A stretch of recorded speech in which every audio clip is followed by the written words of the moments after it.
19 જેટલા રાજ્યોને હવામાન વિભાગે આપી દીધી છે તે ચેતવણી। જી હા, વાવાઝોડા સાથે વરસાદ વરસવાનું એલર્ટ જાહેર કરવામાં આવ્યું છે। વીજળીના કડાકા ભડાકા સાથે વરસાદનું એલર્ટ છે। બિહાર અને ઝારખંડ આગળ વધ્યું છે ચોમાસું। પશ્ચિમ બંગાળ અને આસામમાં ભારે વરસાદની શક્યતા વ્યક્ત કરવામાં આવી છે। ઓડિશા અને કેરળમાં પણ વરસી શકે છે વરસાદ। કેટલાક રાજ્યોમાં અતિ ભારે વરસાદની સંભાવના વ્યક્ત કરવામાં આવી છે।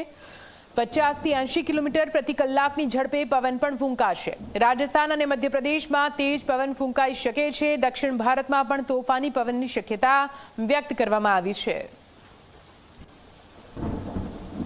તો આપ જો 19 રાજ્યોમાં હવામાન વિભાગે ચેતવણી આપી દીધી છે। ભારે વરસાદ વરસવાનું જોખમ સાથે સાથે વાવાઝોડાનું પણ સંકટ। કેટલાક રાજ્યોમાં તો અતિ ભારે વરસાદ અને અતિ તેજ પવન ફૂંકાશે।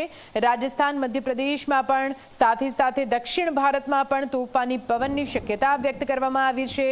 જે રીતે અલ નીનોની અસર અને તેના કારણે ચોમાસું જાણે કે પૂરા ભારત પરથી સાફ થઈ ગયો હોય તે પ્રકારની પરિસ્થિતિ વચ્ચે હાલ તો આ મોટી ચેતવણી હવામાન વિભાગ દ્વારા જાહેર કરવામાં આવી છે, જેમાં 19 રાજ્યોને હવામાન વિભાગે આપી છે ચેતવણી।